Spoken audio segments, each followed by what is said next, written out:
buenos días a todos. Muchas gracias por su presencia. En nombre del Departamento de Economía y la Facultad de Ciencias Sociales y Económicas, les agradezco su presencia y la del profesor John James Mora. John James es egresado de nuestro pregrado. Actualmente es profesor titular e investigador en la Universidad ICESI. Tiene una larga trayectoria de investigación. Hizo su doctorado en la Universidad Alcalá de Henares y tiene una gran trayectoria de investigación en muchos campos, uno de ellos el mercado laboral, que es el tema que él hoy ha escogido para presentar esta charla. Esto, digamos, John James hace parte pues, de un ciclo que estamos tratando de llevar a cabo, que es estar invitando regularmente a egresados del programa de pregrado o de la maestría para darles la palabra y que ustedes, digamos, como miembros probablemente de la comunidad académica del Univalle, vean, pues digamos, conozcan trayectorias diversas de nuestros egresados. John James, muchas gracias por tu presencia y, bueno, el micrófono es tuyo.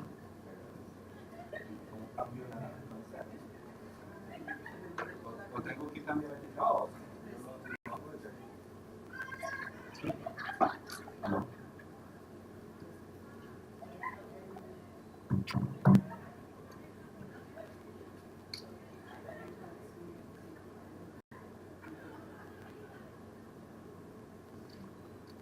Si no, con este...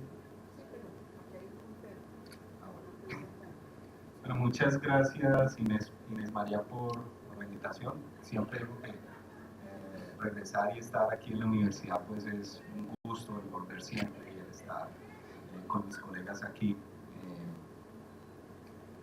Yo estuve haciendo parte en su momento llegué hasta ser director del programa de economía hace algunos años y estuve vinculado como profesor de tiempo completo aquí hasta que hubo la gran crisis de la universidad en ese momento y eso llevó a que tomara otra trayectoria y me alejara, digamos, de mi valle.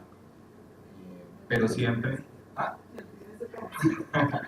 pero siempre he estado vinculado en muchas cosas y siempre me gusta, como les digo, venir y hablar de estos temas, hablar de lo que yo hago. Siempre es interesante oír todos los puntos de vista y más en estos temas que son tan complejos, que obviamente requieren diferentes tipos de miradas y requieren incluso diferentes tipos de estimaciones desde el punto de vista econométrico. Pues esto, digamos, le lleva a uno, digamos, a tratar de entender mejor estos problemas que en últimas son centrales en el mercado laboral colombiano, que uno también puede decir que son centrales en los mercados laborales, un poco más en los mercados laborales en los países en vías de desarrollo que en los países desarrollados, pero aún así, digamos, las particularidades de nuestro país pues llevan, digamos, a que esto sea pues, un tema bastante central. Algunas de estas ideas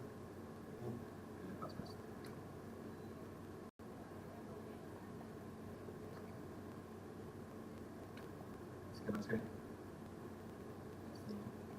algunas de estas ideas pues básicamente aparecerán publicadas sobre todo el tema, digamos, de todas las estimaciones econométricas en Labor en el próximo año, en un paper que terminé con Juan Muro sobre los efectos dinámicos del salario mínimo y su relación con la informalidad en Colombia.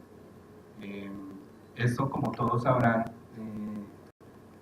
pues digamos, requiere en algunos momentos una gran cantidad de tiempo. Publicar un artículo en los journals en inglés no es tan sencillo. Este trabajo llevaba alrededor de casi 4 años.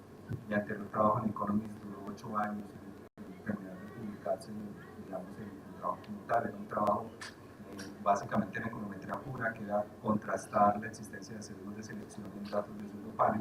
Y eso llevó más o menos 8 años en el que finalmente pudiera ser aceptado. Este trabajo llevaba alrededor de casi unos 4 años y finalmente este año nos dimos a la tarea de reescribir nuevas cosas y al editor le pareció interesante ya la última versión y nos lo aceptó para el próximo año.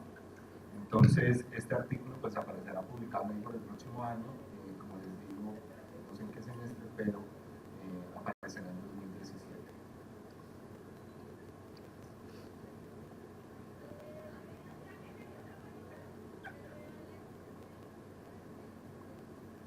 Ahora sí salió.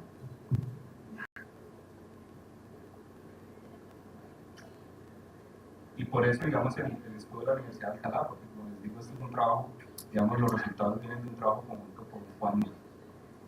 En temas de la motivación era algo que yo les decía, cuando uno mira la informalidad en América Latina, uno encuentra casos, digamos, tan particulares como el de Paraguay que muestra pues tasas de informalidad sostenidas alrededor del 70%. Colombia no ha sido la excepción.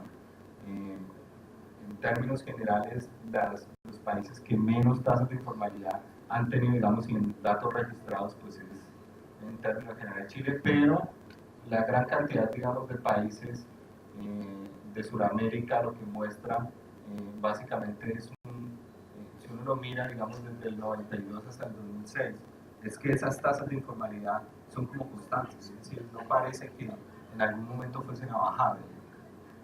Colombia tiene unas tasas de informalidad del 50% desde hace muchos años. Melguier y Robin plantean que la informalidad es una de las principales características del mercado laboral en los países en vías de desarrollo. Y efectivamente, digamos, en Sudamérica se cumple eso, en Asia también se cumple, digamos, el tema de la alta tasa, digamos, de informalidad. Estas son algunas imágenes, me gustó mucho la imagen que inicialmente colocaron en el aviso. Estas son imágenes que yo tomé, algunas en Colombia y otras cuando estuve en un congreso de informalidad en Katmandú, la última esta que está acá, donde la tasa de informalidad era alrededor del 96%. Es decir, creo que los únicos que estaban en la formalidad eran el presidente, la guardia presidencial y los ministros, de ahí para allá. Todo el mundo, digamos, trabajaba en situaciones informales. Uno salía del Palacio del Gobierno y era Cali en los años 60. Es decir, era impresionante. Antes, obviamente, del temblor que ocurrió, creo que ahora la situación es peor. Pero curiosamente, digamos, por ese hecho de que Nepal tuviese una tasa de informalidad del casi 96-97%, fue que se hizo un congreso mundial sobre informalidad en Nepal, donde se discutieron temas de medición, donde se discutieron temas de cómo atacar, digamos, el tema de la informalidad. Esto de los minutos, además, es algo curioso. Cuando uno está afuera y trata de explicar la venta de minutos, la gente no lo cree. Es decir, porque eso es una característica propia nuestra. La iniciativa, digamos, ha llevado a esos temas, a que, digamos, a la venta de minutos. Claro, a nosotros nos hace común, cuando salimos aquí afuera de la universidad, encontramos la venta de minutos, cuando tenemos la venta de otros, digamos, de chicles, de dulces, etcétera. En todos los paralelos encontramos la venta de minutos. Sin embargo, esto fuera de Colombia no es normal, digamos, no ocurre como tal. Es una de las cosas, digamos, que son muy particulares en Colombia, que muestra, digamos, toda la situación y que muestra todo el problema en términos generales de la informalidad.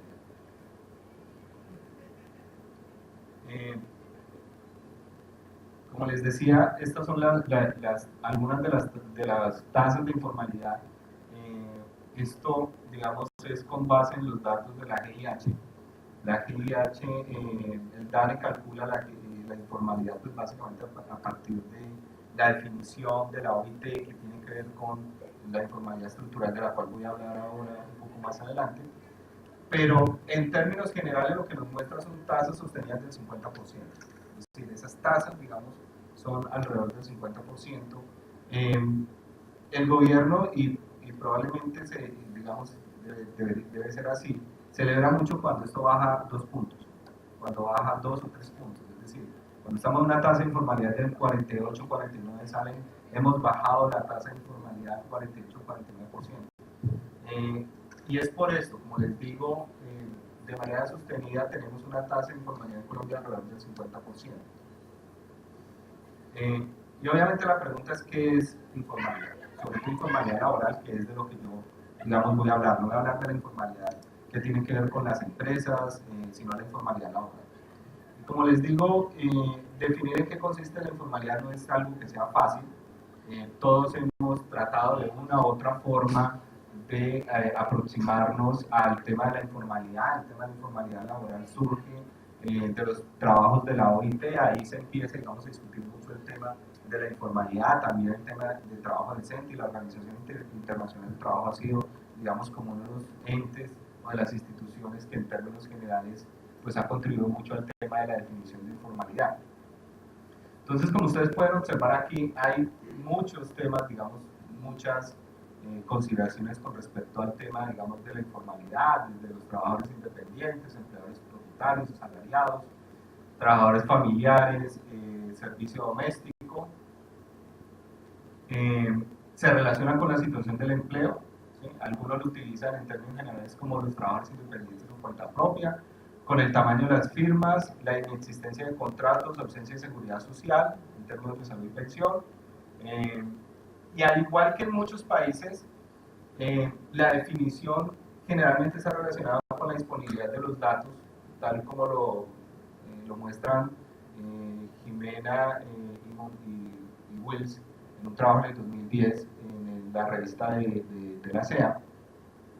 Digamos que depende mucho o va a depender mucho de la disponibilidad de los datos. Yo sé que Carlos ha realizado varios trabajos sobre el tema de informalidad, Carlos Ortiz, y obviamente, digamos, en uno de los últimos trabajos que leí de Carlos, pues la idea era tratar de unir las dos definiciones, es decir, tratar de utilizar ambos elementos, tanto de informalidad desde el punto de vista estructural, del tamaño de las firmas, como aspectos que tienen que ver con temas de institucionalidad.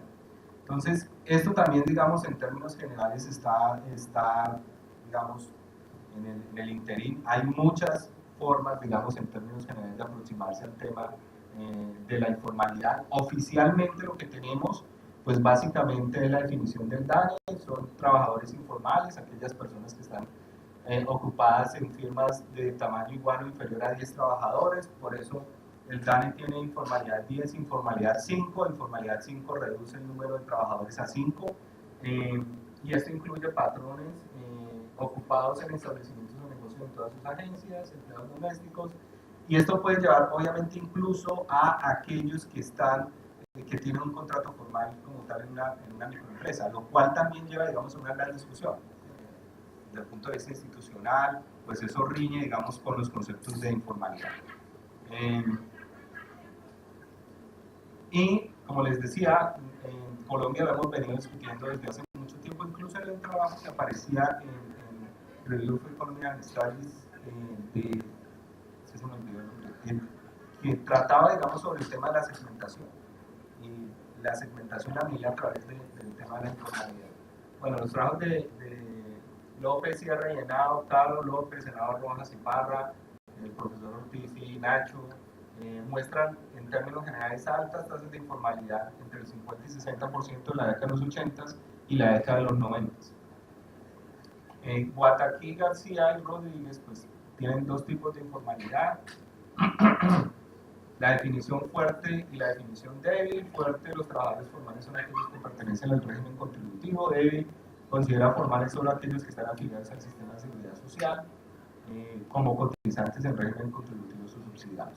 Y esto da, curiosamente, unas tasas de informalidad, o digamos el rango de las tasas de informalidad bastante alto. Es decir, entre la definición débil y la definición fuerte, tenemos unas tasas de informalidad que van desde el 20% hasta el 70%. Entonces, todo depende, digamos, de la definición débil o fuerte que están utilizando Guataquí, García y Rodríguez, que los lleva, digamos, a eso, a tener ese rango, digamos, ese rango, digamos, tan amplio de tasas de informalidad.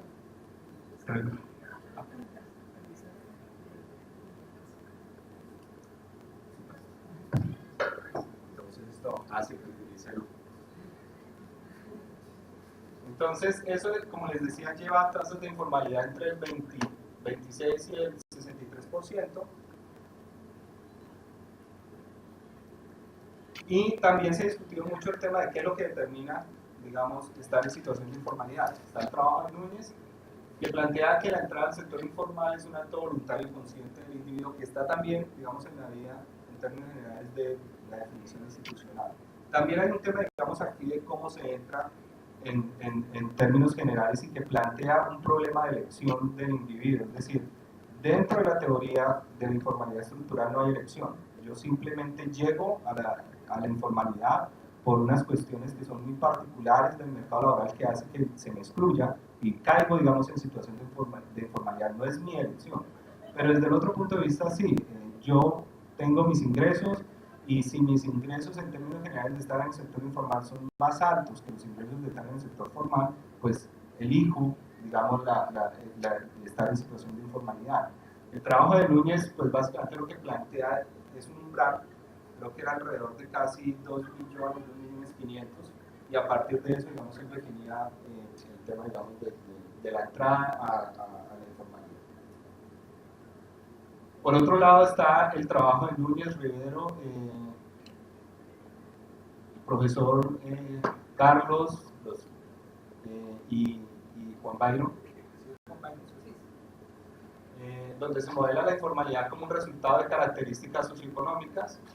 Y aquí la educación, digamos, tiene un efecto en términos generales negativo sobre la probabilidad de participar y pertenecer, digamos, al sector informal, que es lo que también en términos generales tiene sentido, es decir, tiene lógica que los individuos que tengan mayor nivel de educación tengan una menor probabilidad de estar en el sector informal, y esto sobre todo por el hecho, digamos, de nuestros mercados laborales tienen una alta señalización, etcétera. Los títulos en términos generales se requieren, entre más títulos se requiera, entre más títulos tenga el individuo, pues mayor va a ser la probabilidad, digamos, de que el individuo esté en un mercado formal, sobre todo, digamos, por el peso, digamos, del tamaño del sector público.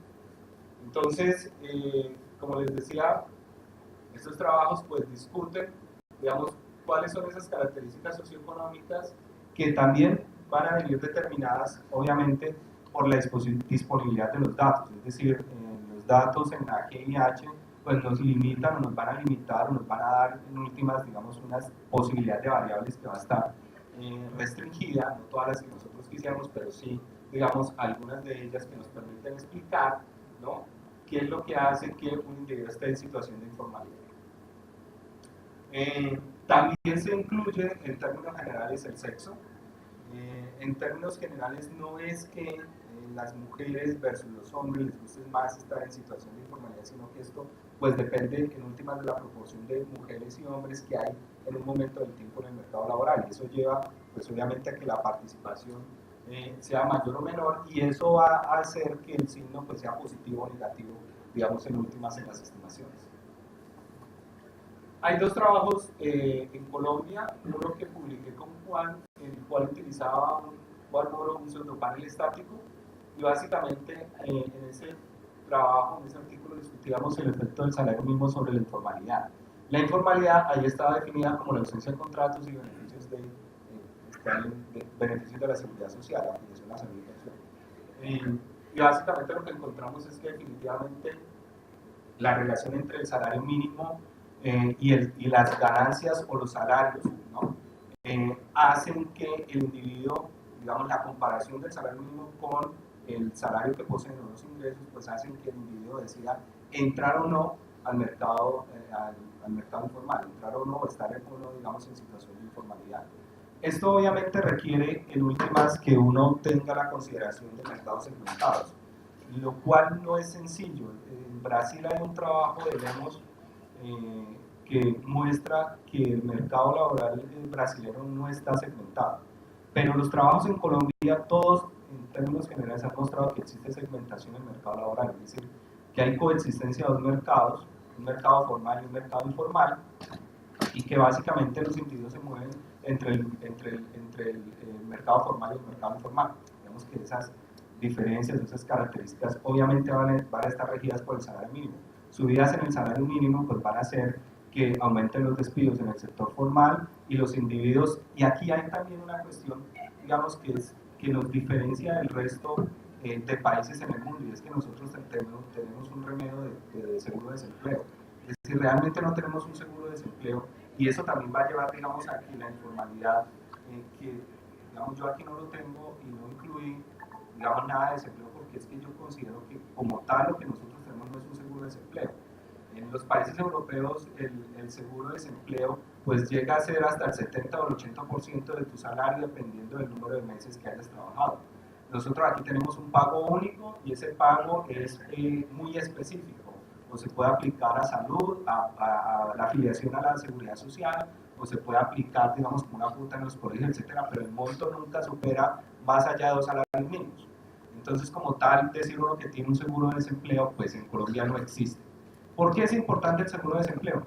Porque si uno tiene seguro de desempleo, cuando uno cae en situación de desempleo, el seguro de desempleo sirve como colchón y disminuye los periodos en los cuales, o aumenta los periodos que usted estaría en búsqueda de un empleo en el sector formal, y eso llevaría a que la probabilidad de caer en una situación de informalidad se redujera.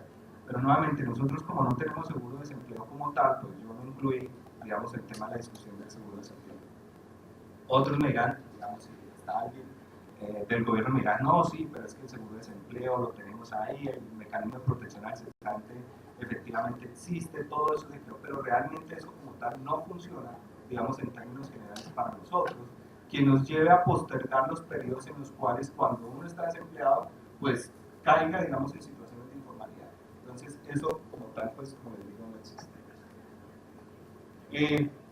Mondragón, Vélez, Peña y Wills analizan también el efecto del salario mínimo sobre la informalidad. Encuentran que un aumento de 20 puntos porcentuales en el salario mínimo implica un aumento de 2 puntos en la tasa de informalidad. Es decir, hay un trabajo, ese trabajo, digamos, es interesante por eso. Esto también está relacionado mucho con digamos, con los trabajos, y aquí un poco, digamos, en la teoría hay una gran discusión en términos generales si el salario mínimo genera mayor desempleo y por esa vía podría estar relacionado o no, digamos, con la tasa de informalidad.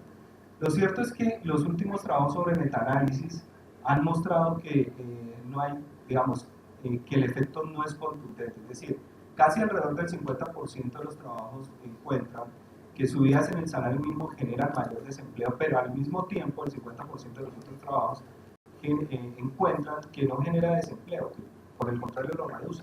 Entonces ahí estamos como empatados en términos generales en los resultados empíricos sobre la relación entre salario mínimo y desempleo, y obviamente cómo eso afectaría en un mercado segmentado el tema de la informalidad. Esto es algunos de los resultados del trabajo de Kruger. Básicamente, digamos, todo depende, y este trabajo, digamos, lo único que está mostrando, o lo que muestra adicionalmente, es el tema de la muestra, y obviamente en las muestras, pues podríamos tener resultados que podrían ser o no concluyentes. Bueno, por otro lado está el tema de los pseudopaneles dinámicos. ¿Por qué los pseudopaneles dinámicos? Porque en Colombia básicamente no tenemos datos de panel. Entonces, como no tenemos datos de panel, pero queremos hablar sobre el tema de la persistencia, el tema de la persistencia tiene que ver con la noción de cómo la variable evoluciona a lo largo del tiempo, ¿no? Entonces, eso lleva a, como voy a plantear ahora, un modelo dinámico, pero ese modelo dinámico tiene unas características muy particulares, y es que obviamente si tuviéramos datos de panel, uno lo podría estimar utilizando modelos de datos de panel dinámicos, pero como no tenemos datos de panel, sino lo que tenemos son encuestas de corte transversal que lleva a que el mismo individuo en el primer trimestre del 2010 sea diferente al individuo en el primer trimestre del 2011 y así sucesivamente, pues no podamos utilizar, digamos, como tal la metodología de datos de panel. En ese caso, pues básicamente lo que nosotros hacemos es aproximarnos a través de los pseudopaneles dinámicos. Básicamente nuestra variable de interés está rezagada a un periodo y tenemos un conjunto de variables o covariables que nos ayudarían a explicar. Eso, IT es el error compuesto, y lo que esperamos en últimas es que nuestros estimados sean consistentes, los cuales llevan, digamos, algunas consideraciones en términos generales sobre ese tipo de estimación. Cuando uno tiene datos de panel dinámicos, lo que uno encuentra, digamos, es que para obtener consistencia, a partir de los trabajos de Manuel Arellano y Stephen Bond, pues uno puede utilizar los valores rezagados en términos generales como instrumentos. Ahí uno tiene, digamos, una amplia gama dependiendo, digamos, de la versión de datos de panel dinámico que uno quiere utilizar y las condiciones de exclusión. Y por otro lado, si las covariables son predeterminadas o exógenas, pues uno tiene, digamos, una gran gama de estimadores que le llevan, digamos, a encontrar estimadores consistentes de esto. Pero como en pseudopaneles nosotros tenemos que Y T-1 no existe. Es decir, Como los individuos son independientes en cada periodo de tiempo, el individuo en el periodo anterior no existe como tal. Entonces el individuo en el periodo anterior pues, se tiene que construir. Por lo tanto, nosotros no podemos utilizar la misma metodología de Arellano-Bon o Arellano-Bon digamos, y todos el resto, digamos, de formas de estimar un modelo de datos de par.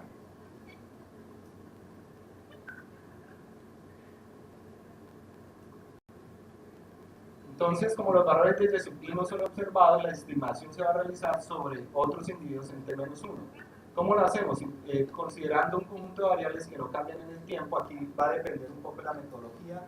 En el trabajo inicial de Moffitt, básicamente incluía Z-Y como un conjunto de variables que no cambiaban a lo largo del tiempo, pero luego Vela y Verbeek incluyeron un conjunto de variables que pueden cambiar a lo largo del tiempo. Pero en últimas, tal como lo dice Vela y Verbeek, independientemente de cómo uno estime, en Y T-1 siempre va a existir problemas de error de dimensión. Siempre uno va a tener que corregir estos estimadores. Entonces, como les decía, Z puede ser un conjunto de cohortes que son mutuamente excluyentes, y entonces aquí se corrigió, se corrió el Y T-1 desde aquí.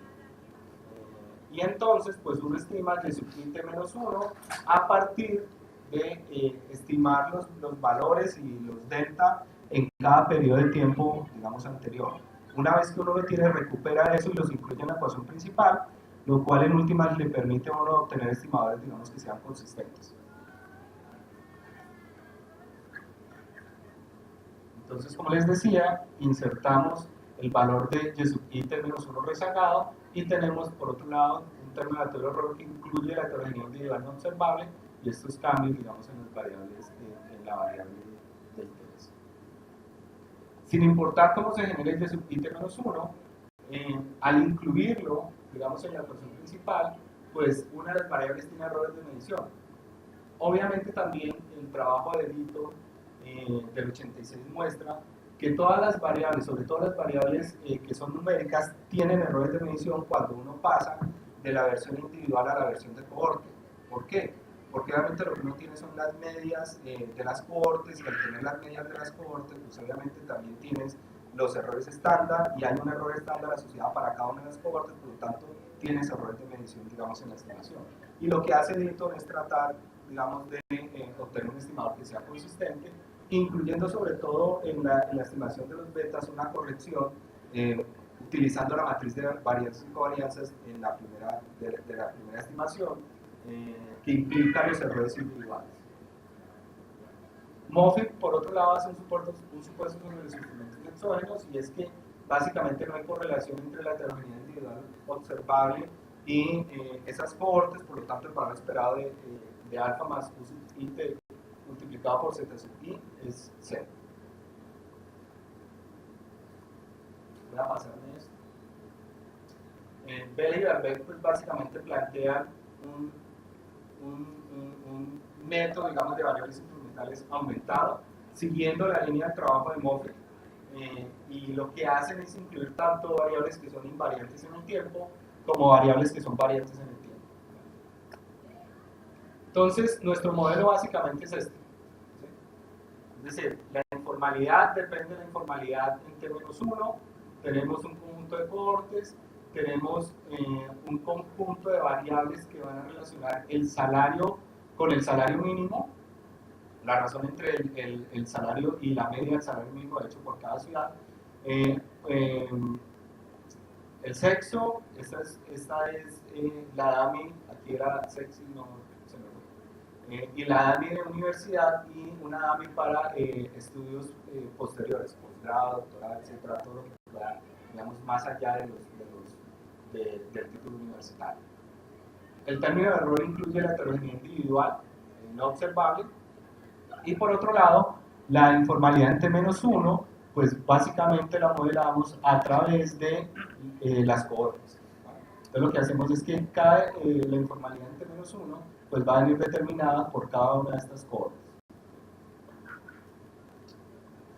Entonces, como les decía, informalidad, bien, digamos la informalidad en el periodo T, la informalidad tenemos en el periodo T-1, tenemos una serie de AMIs para los diplomas, y tenemos la razón entre el salario mínimo y la media, para cada una de las ciudades, ¿vale?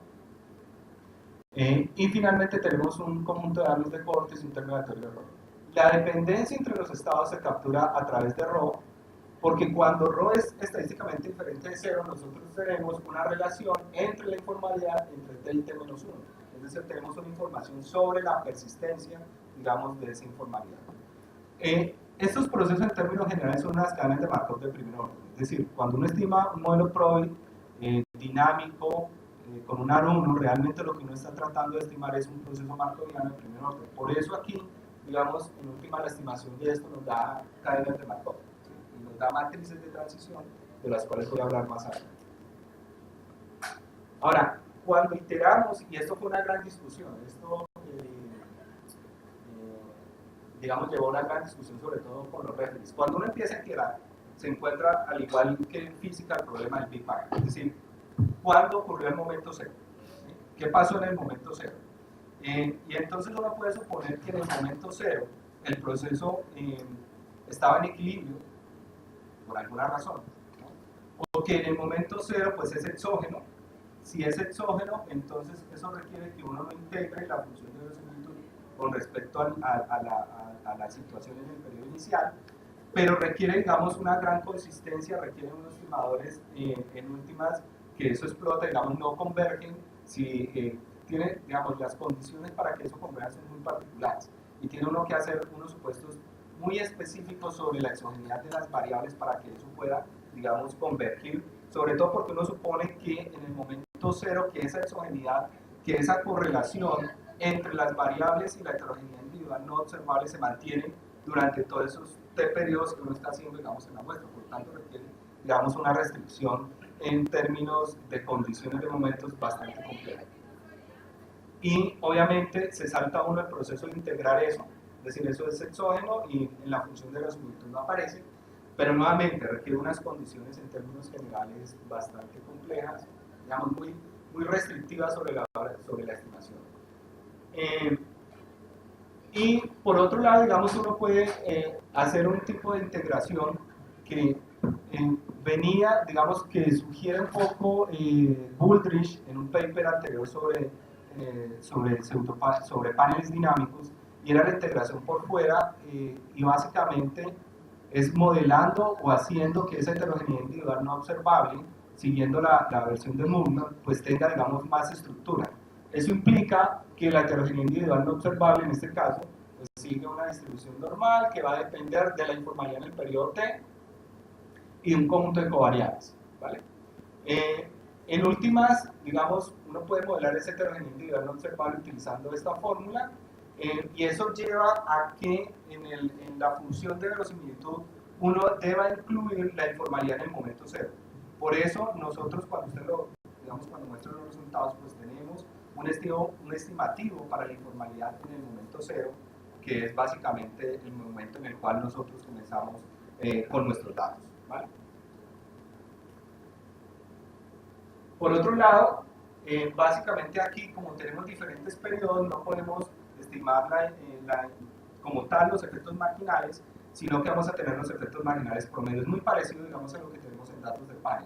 En datos de panel no tenemos los efectos marginales, sino los efectos marginales promedios, porque tenemos la heterogeneidad individual no observada a lo largo de diferentes periodos. Entonces tenemos que modelar la informalidad como los efectos marginales, perdón, como efectos marginales promedios. Los datos básicamente son, los datos comienzan en el 2007, obviamente eliminamos 2007 para poder comenzar en el 2008.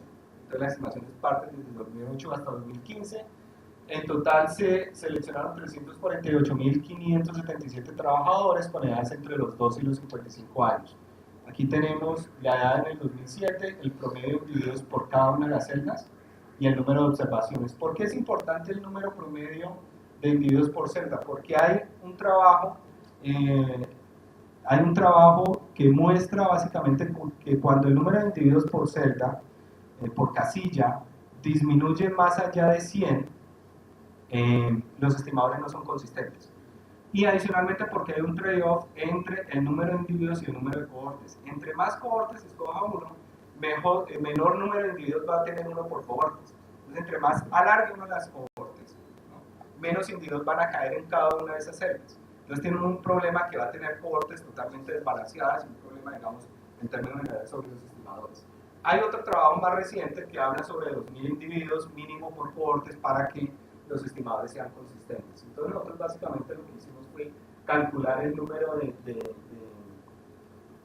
individuos promedio por celda en cada una de las cohortes a lo largo de los años, y eso nos da, digamos, superior a los 2.000. ¿Vale? Y viene el tema, digamos, de las cohortes.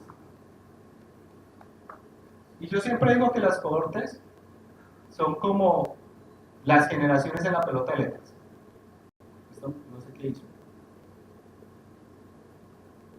pero debería funcionar. Y se lo cargo. Como esto siempre, digamos, a veces ocurre, lo escribí ahí, ¿no?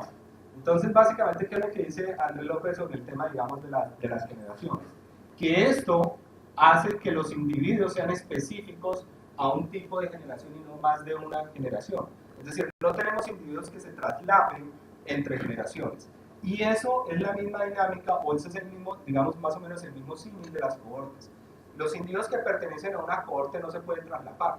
Los individuos solamente pueden pertenecer a una y solo a una, digamos, de esas cohortes, y por eso hago un símil con el tema, digamos, de la pelota de letras, porque obviamente en últimas es lo mismo. Lo que tenemos son generaciones que en econometría le hemos llamado cohortes, pero que en el argot popular es eso, digamos, son generaciones, individuos que pertenecen, ¿no?, a ciertos grupos, a ciertas edades, ¿no?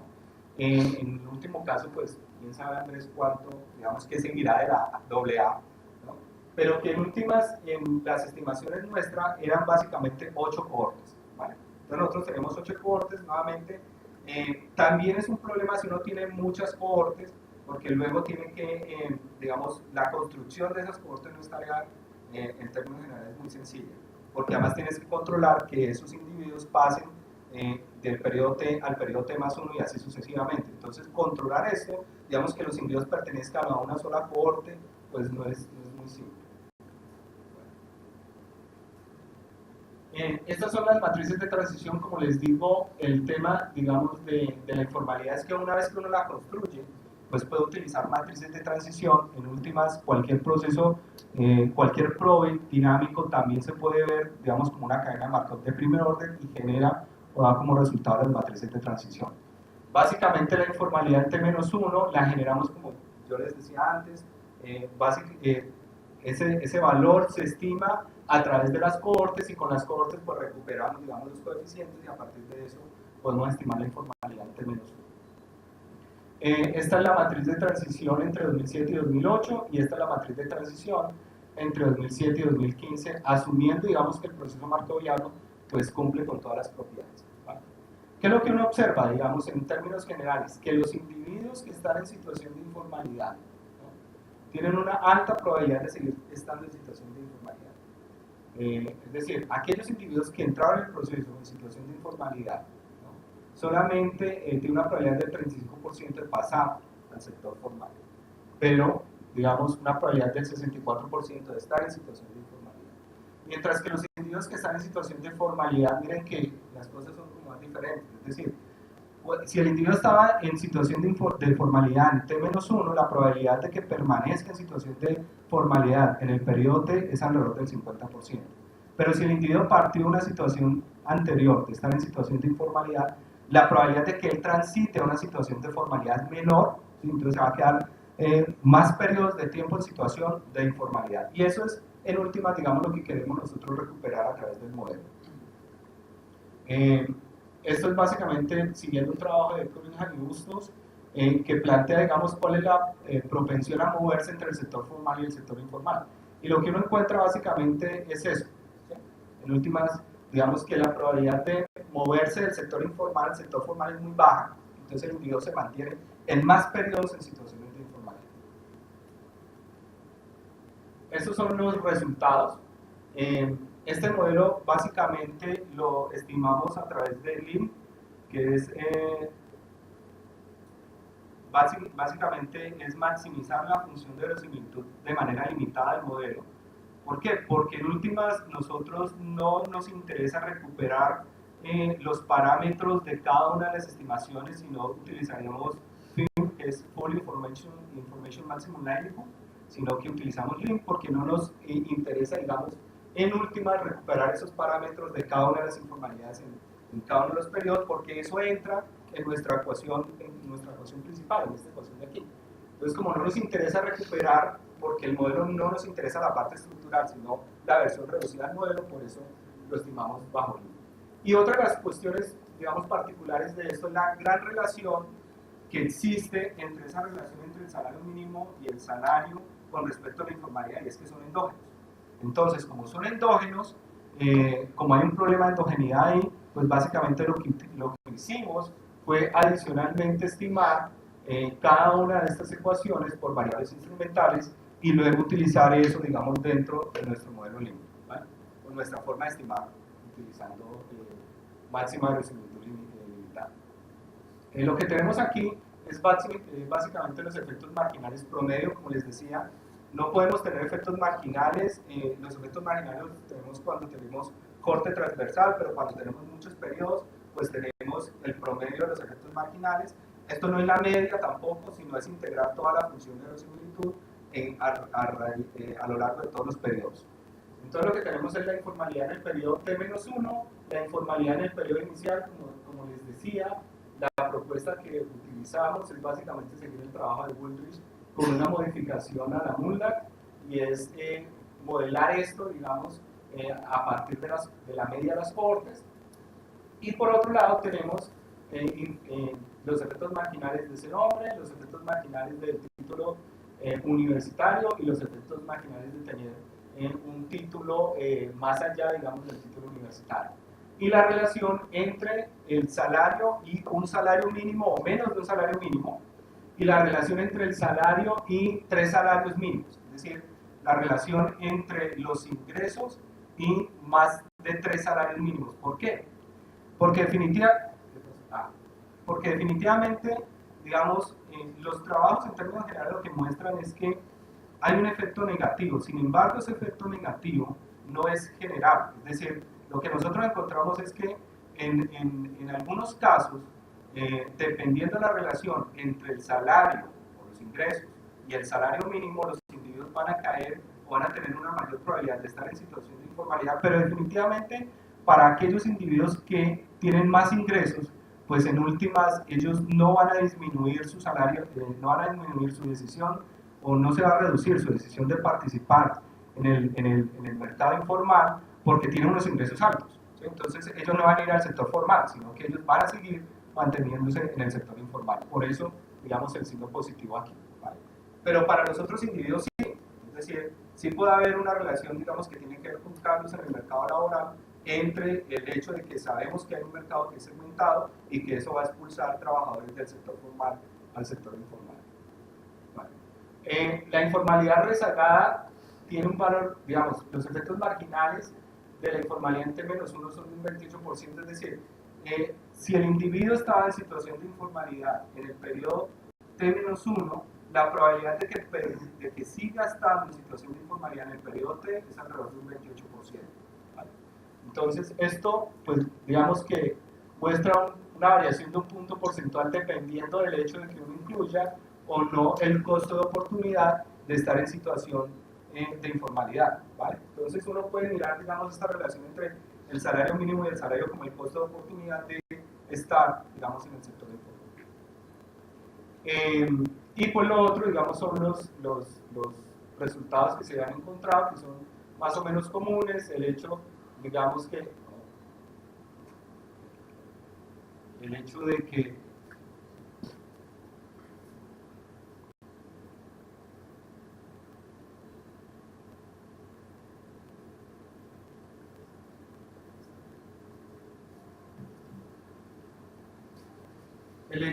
digamos, de la inclusión de las variables de sexo, pues, digamos, en algunos resultados va a depender, ¿no? Y el efecto, digamos, negativo, como yo les decía, depende de la inclusión o de la participación de la mujer en el sector formal, en el mercado laboral, perdón.